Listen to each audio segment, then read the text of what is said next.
మన ముకుందా జ్యువెలర్స్ వారి నూతన బ్రాంచ్ ఈ నెల 28న వైజాగ్ లో ఘనంగా ప్రారంభం. ఓపెనింగ్ సందర్భంగా అన్ని జ్యువెలరీల VAపై ఫ్లాట్ 10% తగ్గింపు. No making charges. America Israel సైనిక దాడుల్లో ఇరాన్ సుప్రీం లీడర్ ఖమేనీ మృతిని కర్ణాటకలోని చిక్బళ్లాపూర్ జిల్లా అలీపూర్ గ్రామం ఖండించింది. ఖమేనీ మృతికి నిరసనగా 3 రోజుల పాటు సంతాప దినాలు పాటించాలని తీర్మానించింది. మినీ ఇరాన్గా పిలిచే ఈ గ్రామాన్ని 40 ఏళ్ల క్రితం ఖమేనీ సందర్శించారు. అయితే అలీపూర్ గ్రామానికి ఖమేనీకి ఉన్న సంబంధం ఏంటో ఈ కథనంలో చూద్దాం.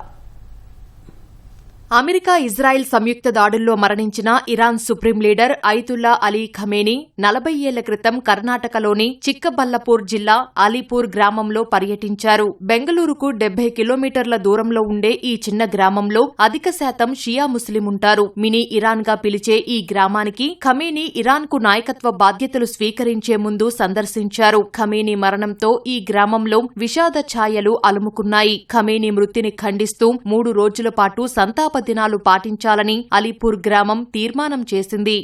कर्नाटक के एक छोटे से शहर अलीपुर में एक दुखा माहौल है, लोगों के दिल गमजदा हैं। सुबह से जैसे ही ये खबर मिली यहाँ के लोगों को और जैसे ही मालूम कराया गया और मीडिया में मालूम हुआ कि आयतुल्लाह उल उज़्मा रहबर इंसानियत हजरत सैयद अली खामनई को कत्ल कर दिया गया है, शहीद कर डाला गया है, तो जैसे ही ये खबर हमें और यहाँ के लोगों को पहुंची तो यकीनन सारे लोग गमजदा होकर बाहर आए और एक दूसरे के ఆంఖో మే హమ్నే ఆంసూ దేఖే. అలీపూర్ కు వచ్చిన ఖమేనీ ఇరాన్ ప్రభుత్వ సహకారంతో ఇక్కడ ఓ ఆసుపత్రిని ప్రారంభించారు. నేటికి ఈ ఆసుపత్రిలో వైద్య చికిత్సలన్నీ ఇరాన్ ఏజెన్సీ నిధులతోనే చేపడుతుండటం విశేషం. ఒక్క చిక్కబల్లాపురం నుంచే 150 మంది విద్యార్థులు దుబాయ్లో ఉన్నత చదువులు అభ్యసిస్తున్నారు. ఖమేనీని వీరంతా విదేశీ నాయకుడిగా కాకుండా సామాజిక చైతన్యాన్ని నింపిన మార్గదర్శకుడిగా ఆరాధిస్తుంటారు.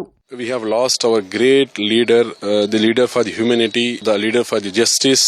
1400 years back, Imam Hussain has given his life for the sake of humanity, for the sake of justice, for the sake of law. Today, our great leader, Ayatollah Khamenei, has given his life for the sake of justice, for the sake of law, for the sake of peace. He was a person who used to love our country. He has visited us once to our country around 40 years back. Khamenei మృతికి సంతాపంగా సామూహిక ప్రార్థనలు, ర్యాలీలు చేపట్టాలని గ్రామస్తులు తీర్మానించారు. ఈ యుద్దం వల్ల పశ్చిమాసియాలో చిక్కుకున్న కన్నడిగుల రక్షణ కోసం హెల్ప్ లైన్ ఏర్పాటు చేసినట్లు కర్ణాటక సీఎం సిద్దరామయ్య ప్రకటించారు.